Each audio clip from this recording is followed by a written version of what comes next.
I, Donald John Trump, do solemnly swear that I will faithfully execute the office of President of the United States.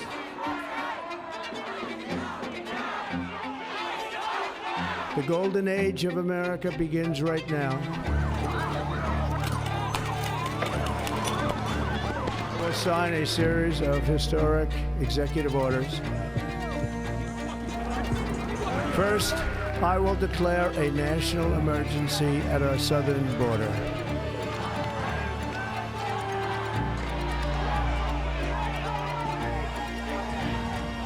From this day forward, our country will flourish and be respected again all over the world.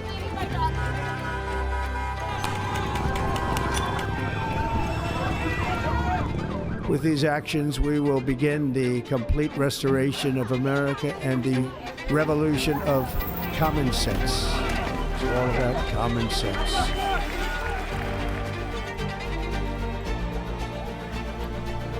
El regreso de Donald Trump a la presidencia de los Estados Unidos ha marcado un precedente, sin duda, para la comunidad migrante. Primero en términos de persecución y redadas violentas, aumentando también el presupuesto para centros de detención de migrantes, diseñando campañas millonarias para promover la deportación y desplegando operativos federales que hoy mantiene en suspenso a la nación entera. During every single day of the Trump administration, I will very simply put America first. Armas apuntando a civiles, familias separadas, violencia en las calles, adultos sometidos por la fuerza y voces de resistencia son el saldo del primer año de Donald Trump al frente de la Casa Blanca. Uno de sus primeros decretos fue redefinir la ciudadanía por nacimiento, provocando que 22 entidades demócratas lo demandaran por exceder sus poderes presidenciales. Asimismo, eliminó programas de asilo como el estatus de protección temporal, el parol humanitario y la app CBP One, dejando sin amparo legal a más de 1.5 millones de solicitantes y orillándolos a autodeportarse con la app CBP Home.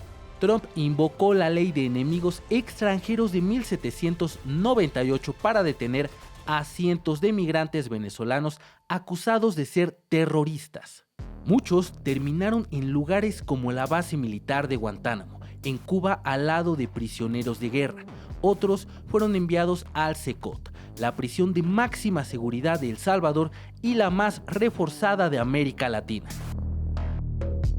Trump logró deportar a más de 675,000 personas en todo el país, dejando inconclusa una meta de al menos 1 millón de migrantes deportados al terminar 2025. Cerca de 66,000 migrantes permanecieron recluidos en centros de detención del ICE en todo el país, un aumento que no fue casualidad. Estas detenciones coinciden con el aumento del número de arrestos y de centros de detención privados, la mayoría administrados por CoreCivic y Geo Group, empresas afines que nutrieron sus nóminas del jugoso negocio carcelario que significó la política migratoria de Donald Trump.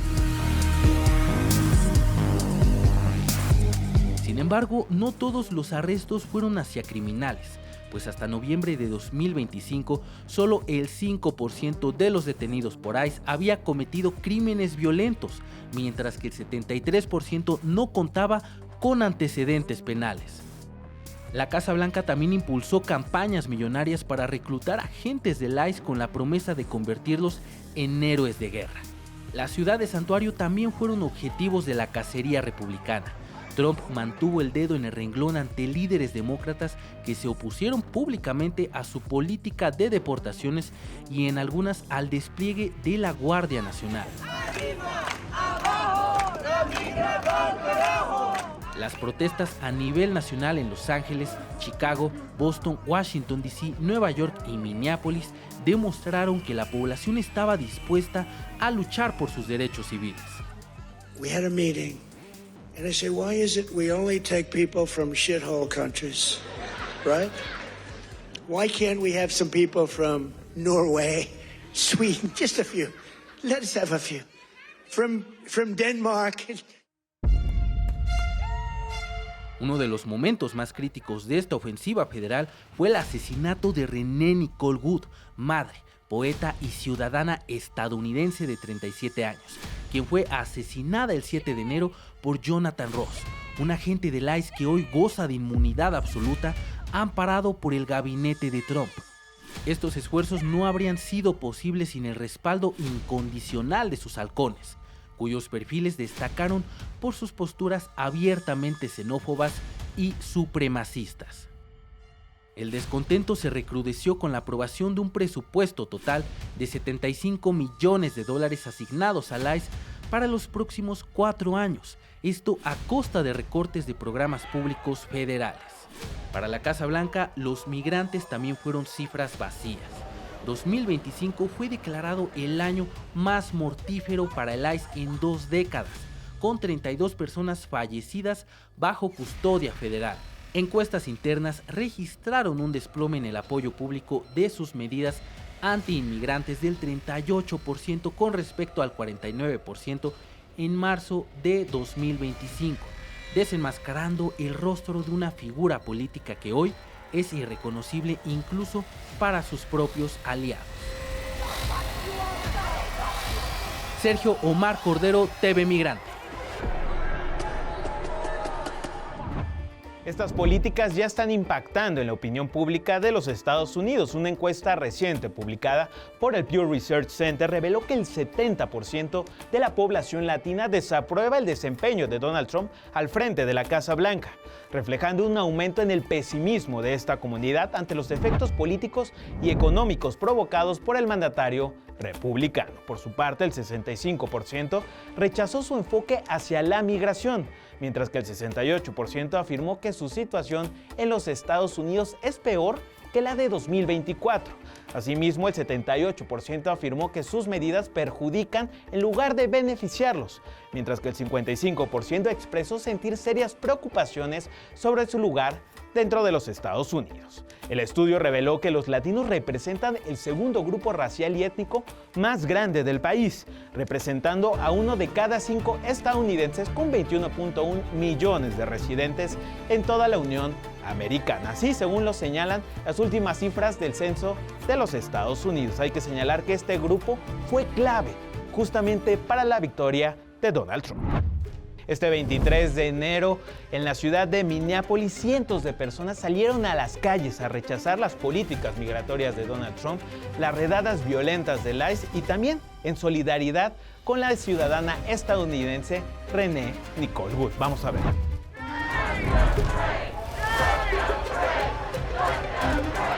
Este viernes, en medio de las múltiples protestas a lo largo del país norteamericano, manifestaciones en Minneapolis y en Paul, al menos 100 clérigos fueron detenidos frente al aeropuerto internacional de la ciudad.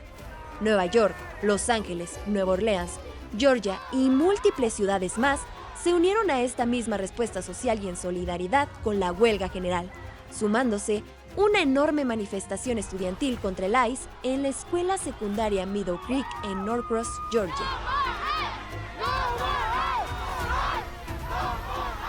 Una de varias acciones similares que se han extendido a distintos puntos del país. En el sur de Minneapolis, restaurantes y negocios familiares han reducido horarios o cerrado ante el incremento de redadas del Servicio de Inmigración y Control de Aduanas ICE. Comercios en zonas de mayoría latina han implementado protocolos de emergencia y colocado carteles de no ICE, mientras empleados y propietarios operan bajo temor a detenciones.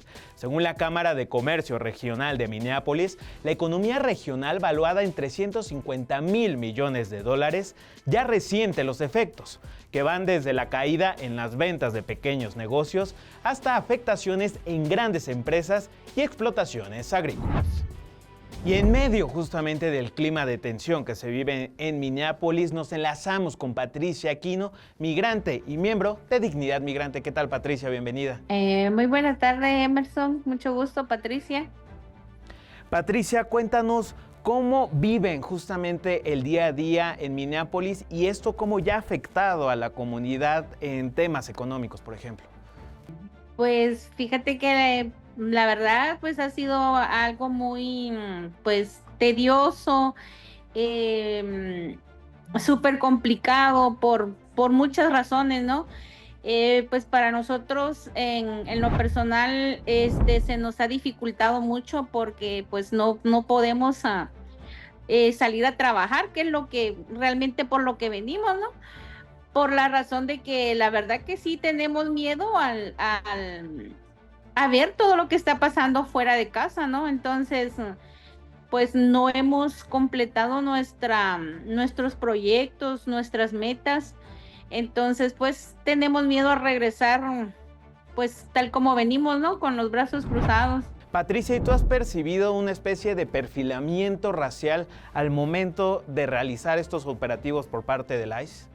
Sí, se da mucho eso, e incluso la compañera es de venezolana y ella tenía permiso de trabajo, por lo que nosotros teníamos entendido que ella nos había comentado, pues que ella pues por lo menos se sentía un poco como más tranquila y más segura, porque ella tenía vigente su permiso de trabajo. Pero pues nos dimos cuenta que realmente no, o sea, no vale, no lo tomaron en cuenta. Patricia, Donald Trump ha amenazado con activar la ley de insurrección. ¿De qué manera podría afectar esto justamente a la comunidad en Minneapolis? Pues la verdad en ese tema de esa ley no tengo un mayor conocimiento. Prácticamente solo pues comentarios, ¿no? de entre mismos compañeros, de que sí sería pues como que muy difícil, como por ejemplo ahorita lo que pasó con eso de lo de la guardia, ¿no? De lo que sí ya se dio. O sea, hay leyes acá de las cuales nosotros no tenemos el mayor conocimiento. Yo en lo personal no tengo el mayor conocimiento en cómo podría afectar esa ley, esa restricción, no sabría, porque nos hemos enfocado más en lo que nos afectaría, o sea, egoístamente va a nosotros como migrantes, ¿verdad? Patricia, y por último, un mensaje que te gustaría enviar a la comunidad migrante, a estos migrantes que nos escuchan. Pues mi mensaje sería pues que la tormenta tiene que pasar, tarde o temprano tiene que pasar, que pues sigamos en la lucha y podamos pues terminar nuestras metas, ¿no?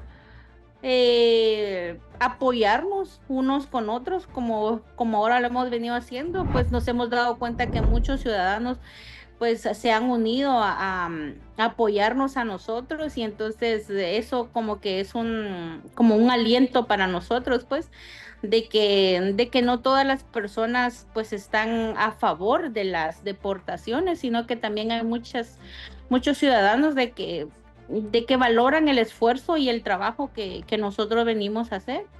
Y pues es lo que mi mensaje, pues que nos apoyemos entre nosotros mismos, y que si Dios nos tiene acá, pues es por algo.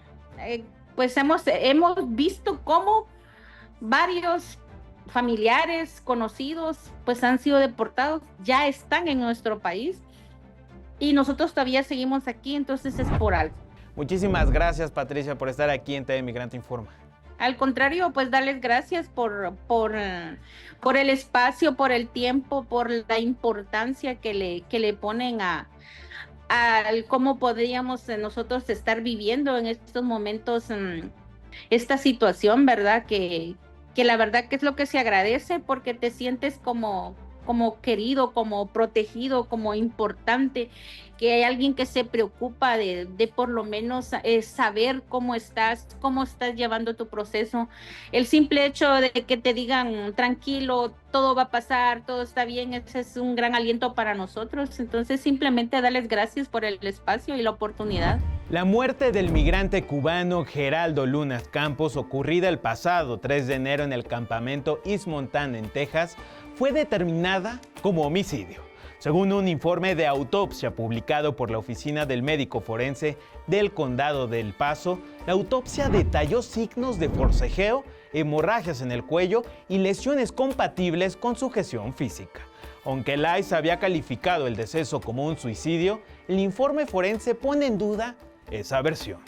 Como este caso, en 2025 se han registrado decenas de muertes en centros de detención, que también han sido atribuidas a supuestos suicidios, una narrativa cada vez más cuestionada por activistas y defensores. Vamos a ver.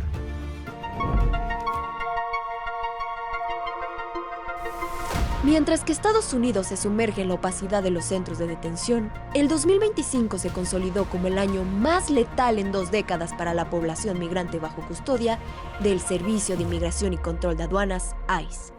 Bajo la segunda administración de Trump y la implementación de la ley One Big Beautiful Bill, los centros de detención experimentaron una transformación radical del 91%, expandiéndose a 104 centros adicionales, alcanzando una cifra récord de 66,000 personas bajo custodia.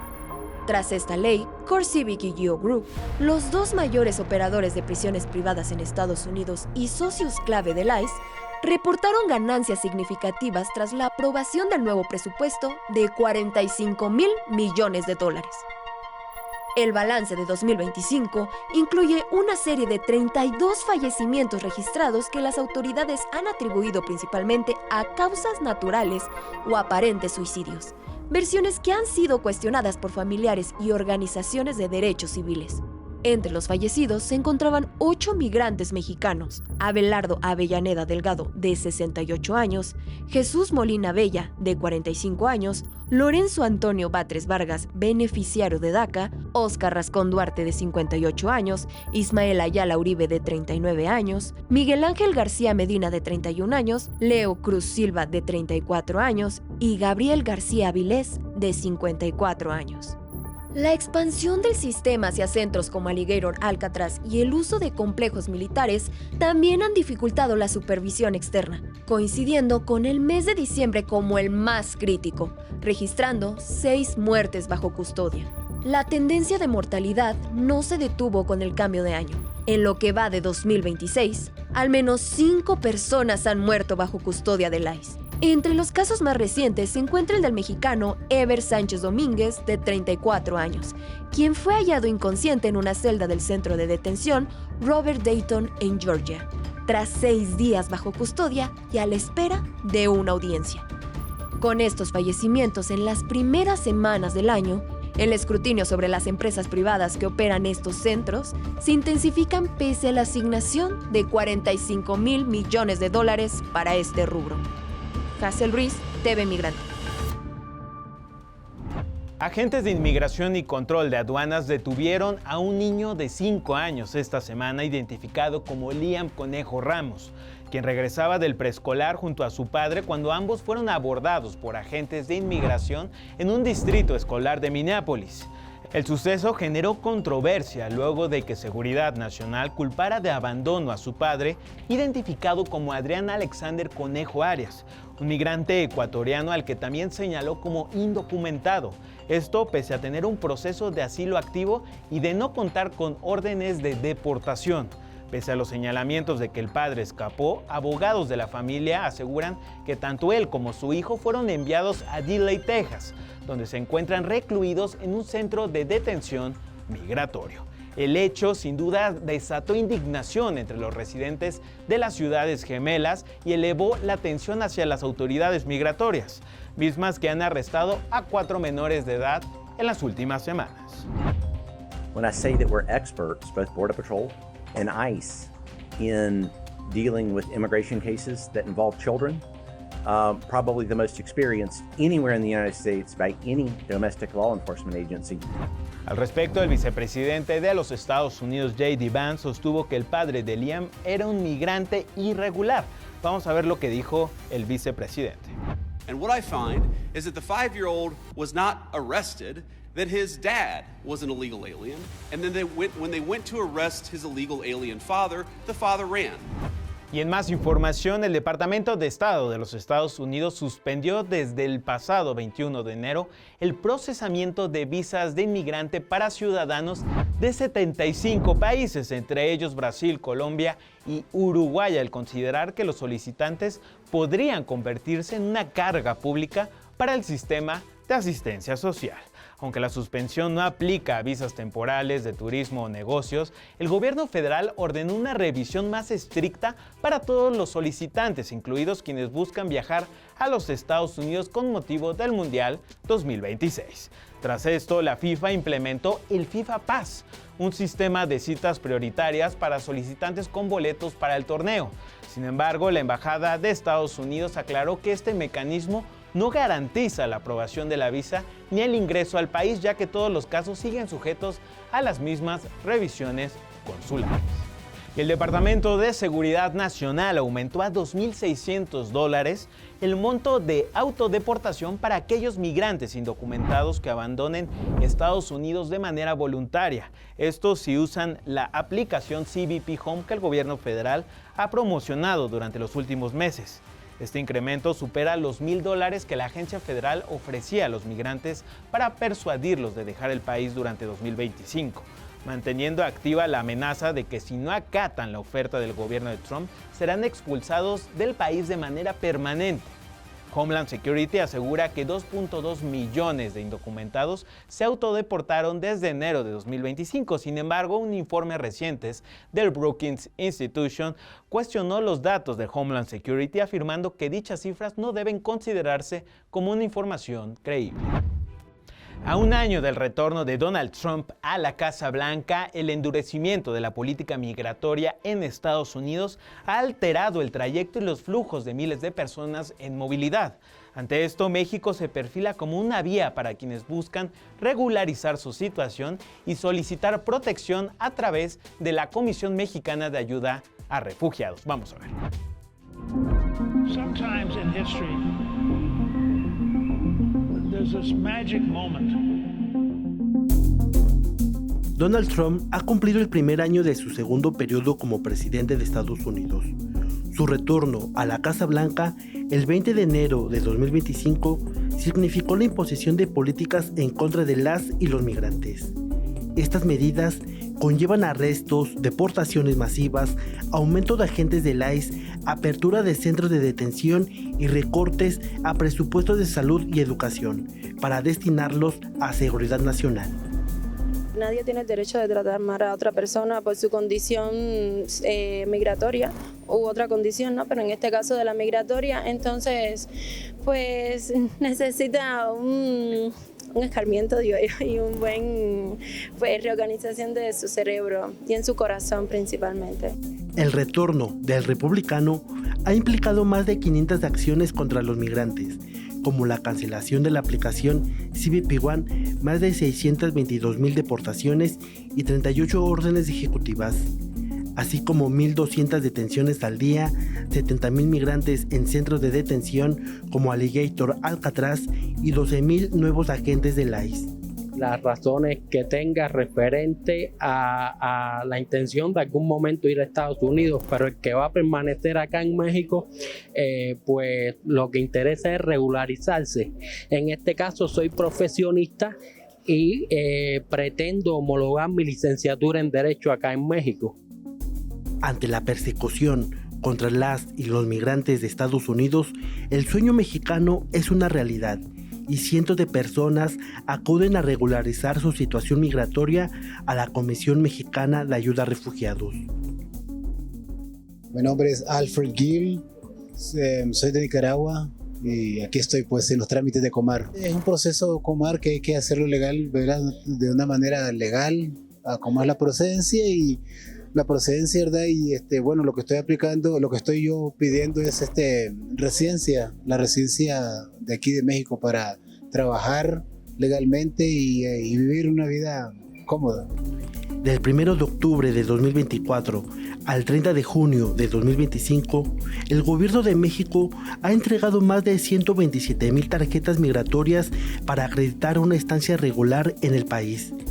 De este universo, 59.2% son para residentes temporales y el 36.7% pertenecen a residentes permanentes, mientras que el 4.1% son por razones humanitarias. Ha sido una muy buena oportunidad pues para todos los migrantes pues de todas las nacionalidades que hemos venido aquí buscando ayuda y refugio, ¿no? Y y ha sido muy bien pues el trato con nosotros, por lo menos es mi opinión. No sé, pueden existir otras opiniones, pero es mi opinión en particular. Oscar Reyes, TV Migrante Informa. Jane Fonda es una figura política y cultural clave del progresismo estadounidense. Desde finales de los años 60 ha utilizado su visibilidad pública para oponerse al militarismo, especialmente durante la Guerra de Vietnam, para defender causas vinculadas a los derechos civiles, el feminismo y la justicia social. Su activismo la convirtió en una voz incómoda para el poder político y militar de los Estados Unidos, pero también es un referente de la participación de las celebridades en la vida pública. Y hoy no es la excepción. Criticó el autoritarismo de la gestión de Donald Trump al frente de la presidencia de los Estados Unidos. Esto durante una entrevista en The Late Show with Stephen Colbert. Vamos a ver. This is authoritarianism has made its way into every single nook and cranny of our government. They are kidnapping people, they are illegally deporting American citizens. Fonda también criticó duramente las actividades del ICE en Minneapolis tras la muerte a tiros de Renee Nicole Good a principios de mes, haciendo referencia al uso de la brutalidad durante los operativos migratorios. Minneapolis, where they shot Miss Good. They're shooting people, they're blinding people, all kinds of really, really bad things are happening. And it's not a question of right or left. I don't care what party you belong to. It's a question of right or wrong. Muchas gracias por acompañarnos en este programa de TV Migrante Informa. Yo soy Emerson Segura y no se pierdan todo nuestro contenido en nuestras redes sociales en @TVMigrante, la plataforma digital de los medios públicos MX Plus, en Altavoz Radio, en Canal 14 y desde luego en TV Migrante. Hasta la próxima.